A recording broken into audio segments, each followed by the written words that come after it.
when my son shoved me toward the door and screamed, "Get out of my house, you pathetic old fool. You're nothing but a burden now." I grabbed my suitcase with shaking hands. But 3 days later, sitting in that lawyer's office, I realized my boy had just made the most expensive mistake of his miserable life. Ryan was about to discover that this pathetic old fool was worth $25 million. If you're watching this, subscribe and let me know where you're watching from. Let me tell you how I went from homeless widower to the man holding all the cards. 2 months ago, I was Frank Davis, devoted husband of 41 years and father to one ungrateful son. When Carol died from COVID complications in December 2021, I thought my world was ending. Ryan swooped in during my grief like a vulture in an expensive suit. "Dad, you can't possibly manage this big house alone," he'd said, his voice dripping with fake concern. "The maintenance, all those memories of Mom. It's not healthy." I should have seen the calculation behind his words. Ryan had always been Carol's golden boy, her ambitious son who could do no wrong. When he married financial advisor Lisa, Carol doted on their success. Meanwhile, I was just the man who worked double shifts to pay for Ryan's college, who sacrificed everything so he could chase his dreams. After Carol's funeral, Ryan became increasingly insistent about my living situation. He'd bring Lisa over with retirement community brochures and assisted living pamphlets. "These places are wonderful, Dad, no responsibilities."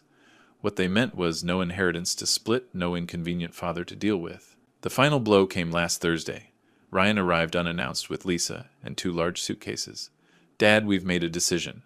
Lisa got the promotion and we need this house immediately." I stared at him, not comprehending. "But this is my home." Ryan's mask slipped, revealing cold calculation underneath. "Actually, Dad, according to Mom's will, I inherited everything. I've been letting you stay here out of kindness, but it's time for you to find your own place." The words hit like a physical blow. "Ryan, surely there's been some mistake." "No mistake. Mom knew I'd take better care of her legacy than you ever could. You never understood money. You were just the breadwinner." Just the breadwinner. 41 years reduced to those words. That's when he literally pushed me toward the door. "Get out of my house, you pathetic old fool. You're nothing but a burden now." I packed everything in 2 days. 41 years fitting into 2 suitcases and a box of photos. Ryan watched from the doorway, checking his watch like I was making him late. "There's a nice senior complex on 7th Street, he offered. "Very affordable." Affordable. My son was inheriting everything, and he was suggesting I check into essentially a welfare facility. Lisa loaded my suitcases into their BMW with the efficiency of someone disposing of garbage. "Frank, you'll love having your independence again," she said, not meeting my eyes. "No more house maintenance worries. No more home," she meant. The Desert Inn was exactly what you'd expect for $59 a night. Thin walls, thinner towels, carpet that had seen better decades. Ryan handed me $300 like he was tipping a maid. "This should cover you while you get settled," he said. "I'll transfer some money once we sort through Mom's paperwork. Some money from my own inheritance." After they left, I sat on that sagging mattress, trying to process what happened. In 4 hours, I'd gone from grieving widower to homeless senior citizen. But something nagged at me. Carol had always been meticulous about legal documents, obsessively organized. She'd shown me the will years ago, explaining everything, and I was absolutely certain that's not what it had said. The next morning, I used the motel's Wi-Fi to search for Carol's attorney, James Miller. His office was downtown, a 20-minute bus ride that cost precious cash, but felt absolutely necessary. James Miller was a distinguished man in his 70s, with kind eyes behind wire-rimmed glasses. When his secretary announced Frank Davis was here about his wife's estate, he looked genuinely surprised. "Frank, I was wondering when you'd come in. I tried calling your house several times, but Ryan said you were traveling." "Traveling? Mr. Miller, I need to ask you about Carol's will." He looked puzzled. "Of course. Didn't Ryan provide you with your copy?" I gave him the original and several copies after the reading. My stomach dropped. "There was a reading? Frank, you were supposed to be there. Ryan said you were too distraught, that he'd handle everything and ensure you received your inheritance." The blood drained from my face. "Mr. Miller, I was never told about any reading. Ryan told me he inherited everything." James Miller's expression shifted from confusion to alarm. He reached for a thick file folder, movements suddenly urgent. "Frank, that's impossible. Your wife's will is very specific about your inheritance." He pulled out a document I recognized. Carol's neat signature, witnessed and notarized. But as James began reading, I realized Ryan had lied about everything. I, Carol Marie Davis, being of sound mind and body, do hereby bequeath to my beloved husband Frank Davis, our primary residence at 427 Maple Street, including all furnishings. Additionally, I leave him 70% of all financial assets totaling approximately $17.5 million. My head started spinning. $17.5 million. The house. 70% of everything, James continued, his voice growing serious. To my son, Ryan Davis, I leave $7.5 million in trust, contingent upon his treatment of his father following my death, contingent upon his treatment of me. Carol had known exactly what Ryan would try to do. Mr. Miller, I whispered. Ryan told me I inherited nothing. He moved into my house. He gave me $300 and suggested I find a senior facility. The elderly lawyer's face flushed with anger. Frank, what Ryan has done is elder abuse and fraud. He's committed multiple felonies, but he had legal documents. Forged, most likely. Your wife updated her will 6 months before her death, specifically because she was concerned about Ryan's attitude toward money and entitlement. All those times Ryan had dismissed my opinions, talked over me during family dinners, rolled his eyes at my contributions. Carol had been watching, evaluating, making decisions. There's more, Frank.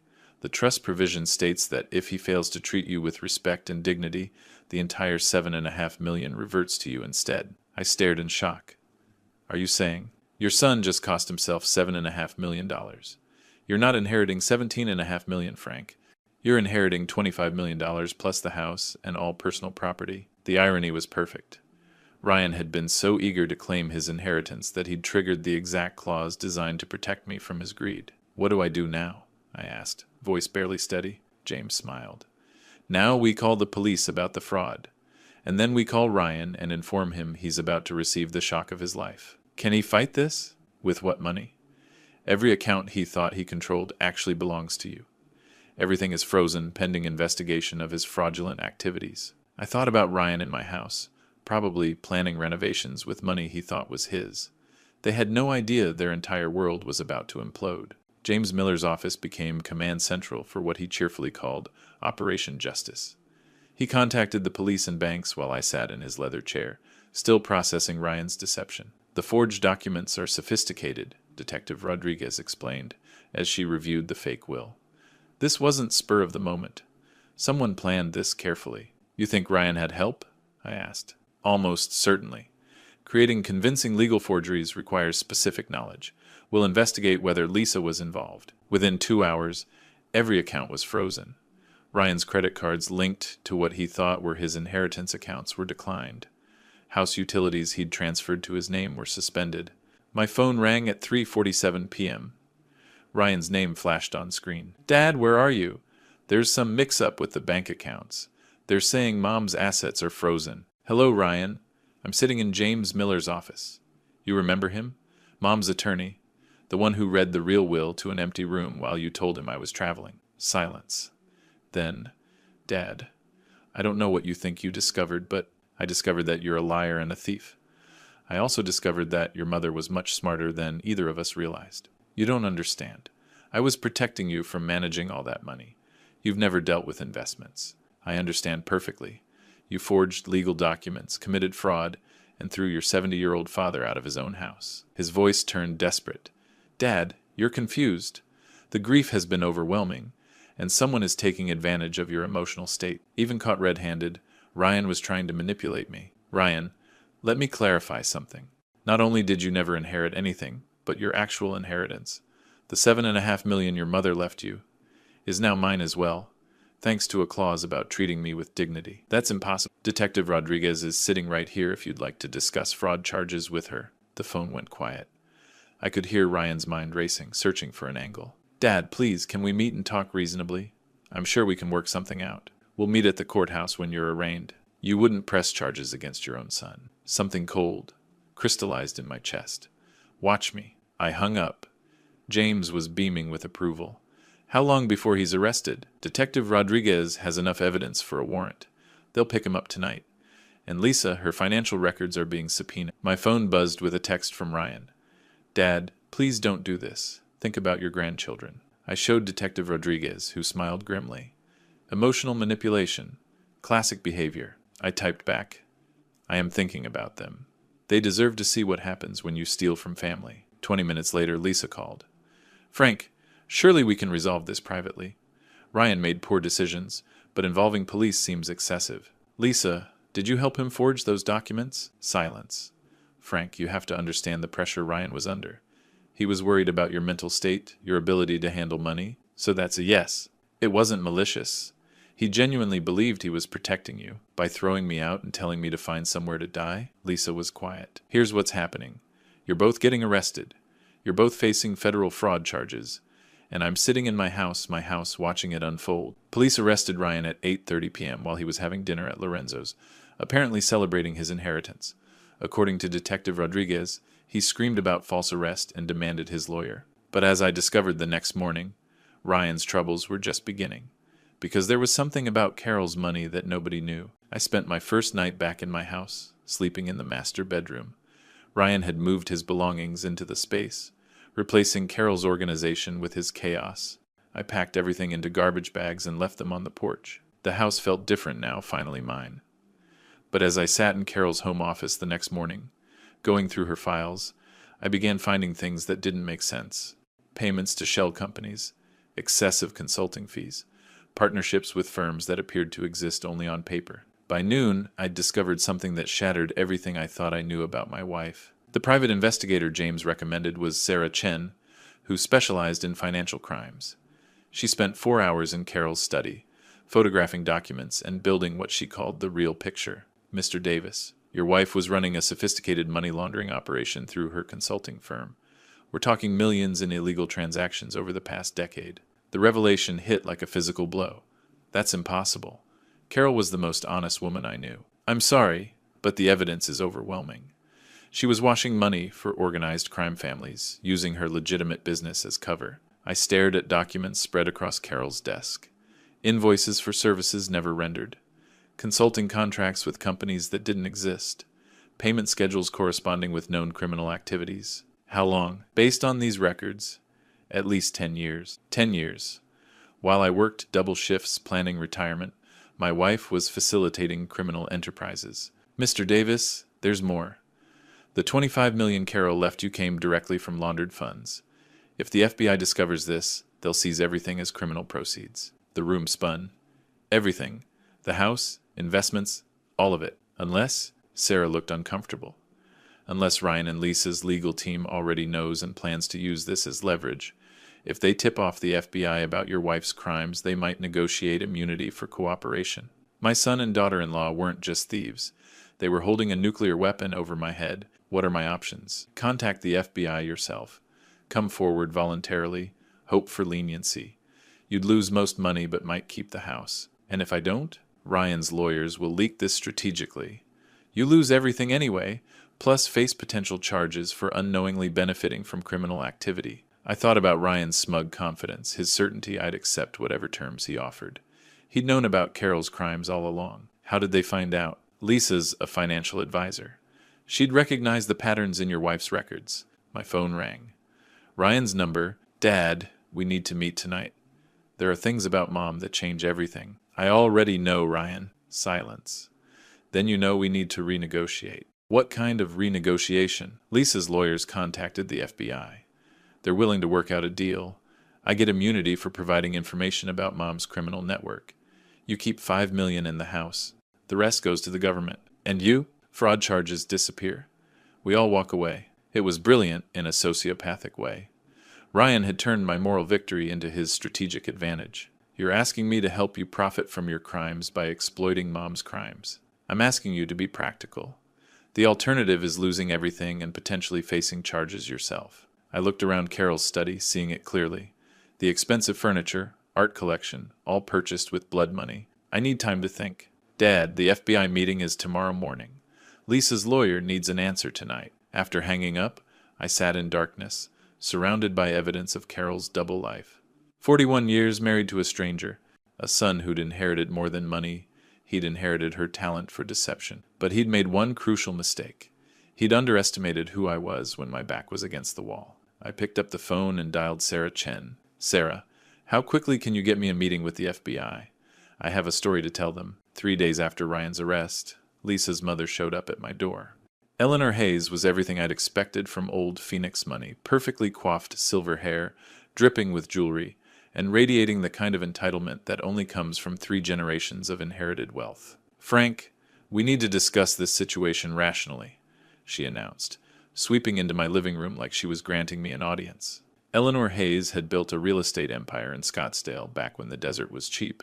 Now she owned half the luxury developments north of the city, and her attitude made it clear she considered me somewhere between hired help and an inconvenience. "Mrs. Hayes, I assume you're here about Lisa's legal troubles." She settled herself on my couch like she owned it.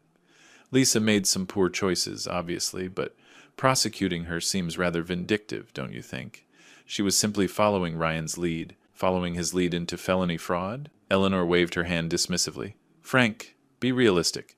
Lisa has a career, a reputation to maintain. Sending her to prison serves no one. It serves justice." Her polished facade cracked slightly. "Justice? You're destroying a young woman's future over money you'd never have known how to manage anyway." There it was. The same condescending attitude that had poisoned everything.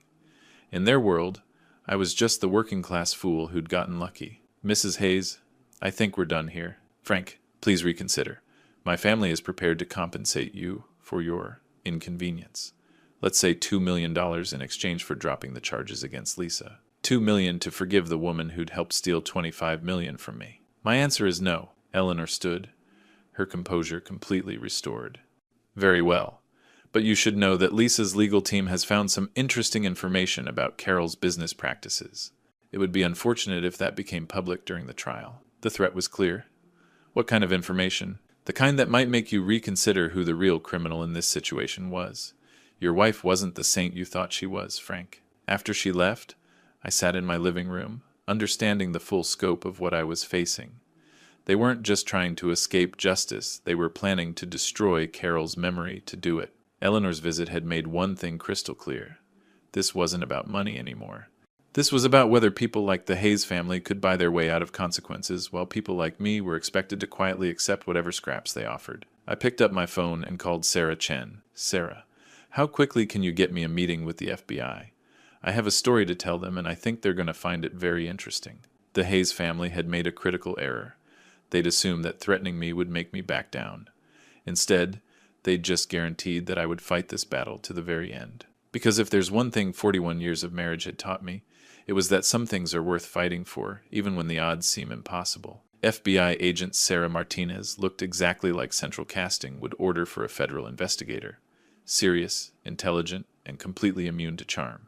She sat across from me in James Miller's conference room the next morning, recording our conversation and taking notes with mechanical precision. "Mr. Davis, you understand that by coming forward voluntarily, you're potentially admitting to benefiting from criminal proceeds." "I understand, but I'd rather tell you the truth than let my son and the Hayes family manipulate this situation to their advantage." I laid out everything: Carol's hidden business, Ryan's fraud scheme, Lisa's forgeries, and Eleanor's extortion attempt masquerading as a settlement offer. "Your son believes he can trade information about your wife's crimes for immunity from his own charges?" "That's exactly what he believes.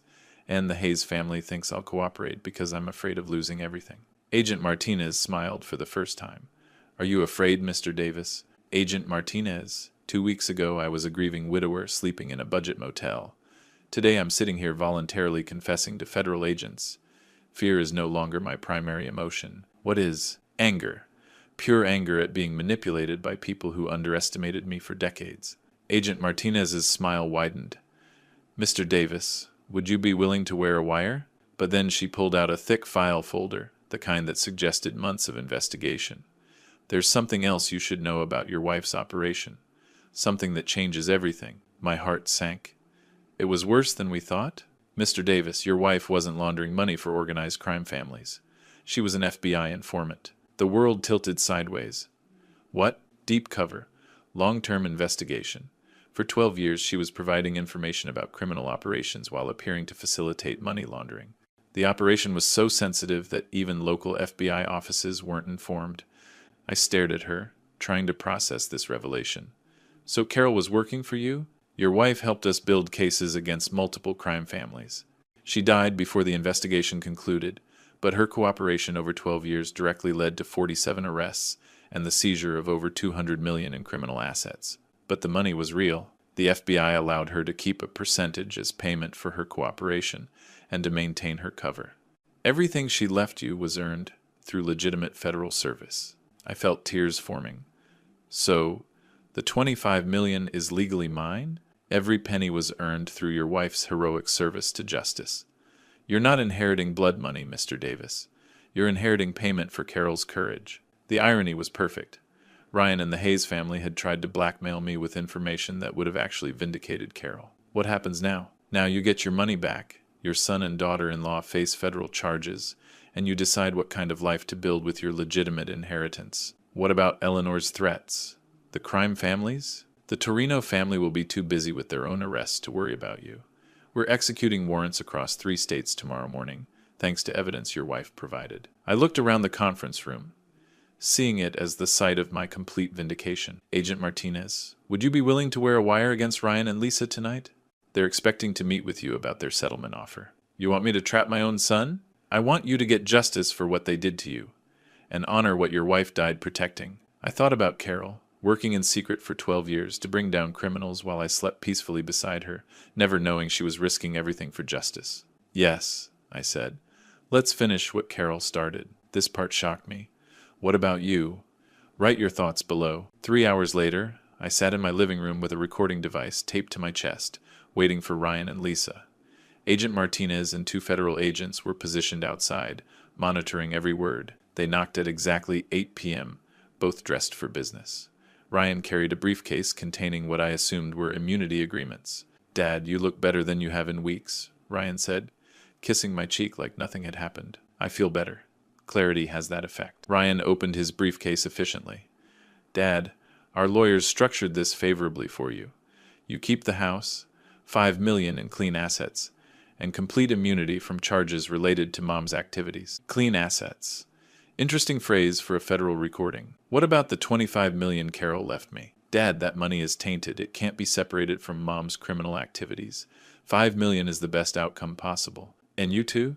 Lisa leaned forward confidently. We put this misunderstanding behind us. Ryan's charges disappear, my reputation stays intact, and our family heals. Misunderstanding. Still calling felony fraud a misunderstanding. Ryan, when exactly did you discover Mom's criminal activities? What do you mean? Did you know about the money laundering when you married Lisa? Or discover it while planning to steal my inheritance? Ryan and Lisa exchanged glances. Dad, that's not relevant. Actually, it's very relevant. If you knew about Mom's crimes and said nothing, you're an accessory. If you discovered them while committing your own crimes, you're remarkably unlucky. Lisa's composure cracked. Frank, what are you getting at? I'm getting at the fact that you planned this for months.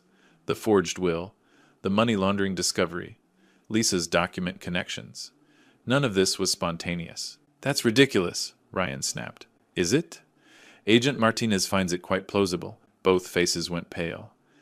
Agent Martinez? Lisa whispered. FBI. She's been very interested in my story about elder abuse, fraud, and extortion, particularly where you tried to blackmail me with my dead wife's crimes. Ryan stood abruptly, reaching for his briefcase. Dad, this conversation is over. Actually, Ryan, I think it's just beginning. Agent Martinez and 2 federal agents entered as Ryan and Lisa sat frozen. The briefcase and both phones were immediately confiscated. Ryan Davis and Lisa Davis, you're under arrest for conspiracy to commit wire fraud, elder abuse, and attempted extortion of a federal witness. Ryan turned to me with absolute betrayal. Dad, how could you do this to your own family? The same way you could forge documents and steal my inheritance, son, except my way is legal. As agents handcuffed them, Lisa made one desperate play. Frank, you don't understand what you've done. There are people connected to Carol's business who won't appreciate federal attention. You've put yourself in danger. Agent Martinez paused. Mrs. Davis, are you threatening a federal witness? I'm warning him about reality. The reality is that you just added witness intimidation to your charges. After they were removed, Agent Martinez sat back down. Mr. Davis, that went perfectly. We have everything we need. I looked around my living room, seeing it as the site of complete victory rather than humiliation. What happens now? Now, they face federal charges. You get your inheritance. And you decide what kind of man you want to be with your freedom. And the Torino family threats? They'll be too busy with their own arrests to worry about you. We execute warrants tomorrow morning. 6 months later, I stood in my renovated kitchen, a completely different man than the broken widower who'd been shoved out that door. 6 months later, I stood in my renovated kitchen making coffee, morning sunlight streaming through windows that actually opened properly for the first time in decades. The house felt completely different, not because Carol was gone, but because it finally reflected who I'd become. "Good morning, Frank." Sarah Martinez, my financial advisor, appeared in the doorway carrying investment reports. "Morning, Sarah. Ready for our quarterly review?" The past 6 months had been a whirlwind of legal proceedings, media interviews, and personal transformation. Ryan and Lisa were each serving 18-month federal sentences. The news coverage had made me something of a celebrity in senior advocacy circles. "Your portfolio is performing excellently," Sarah said, settling at my breakfast table. "The charitable foundation is fully operational, and the scholarship fund has selected its first recipients." The Frank Davis Foundation for Elder Protection had become my primary focus.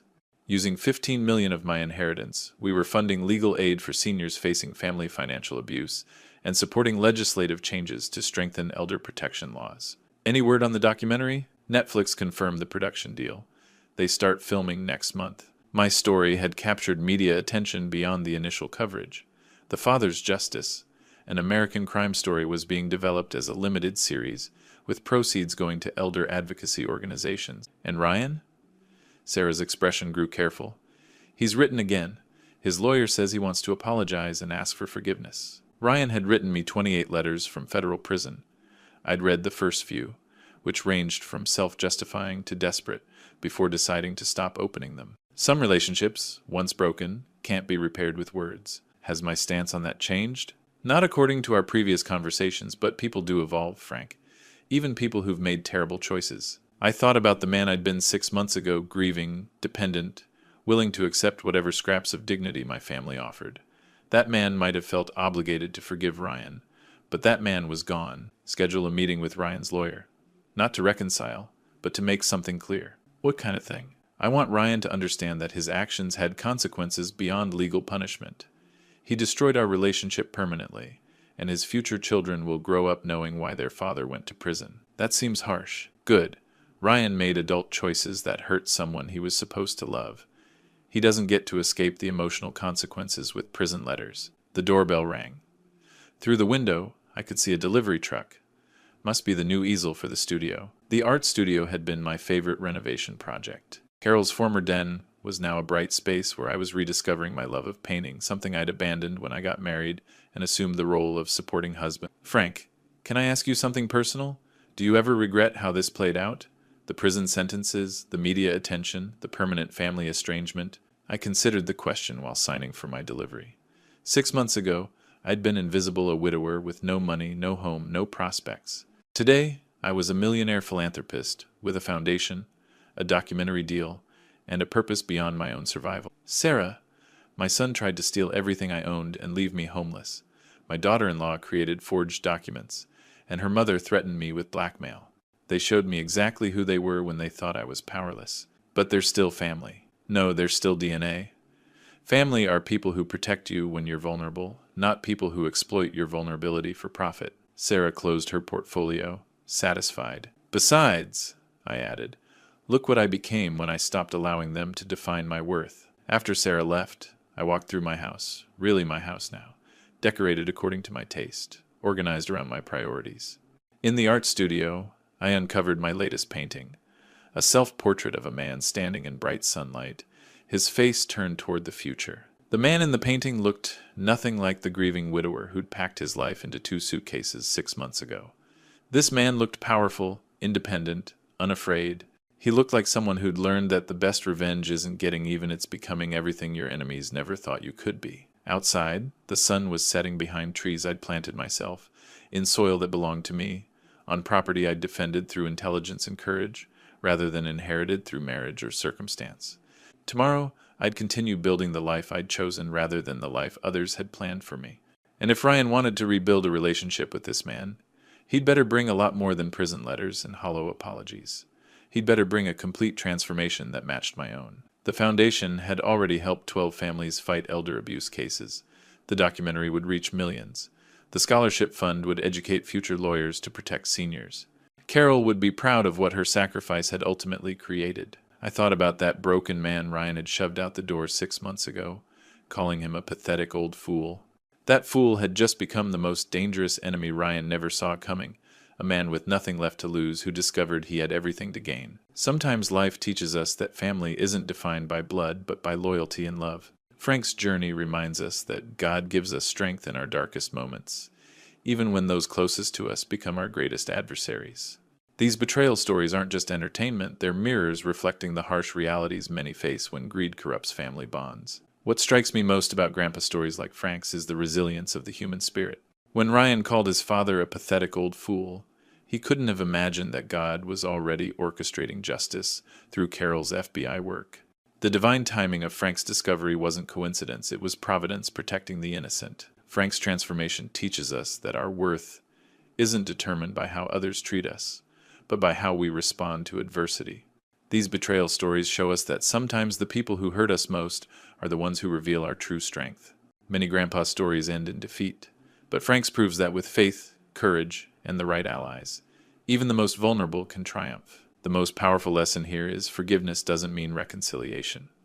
Frank chose peace over toxic relationships, showing us that loving someone sometimes means protecting yourself from their destructive choices. God honors those who stand for justice while maintaining their integrity. Frank's story reminds us that it's never too late to rewrite our narrative.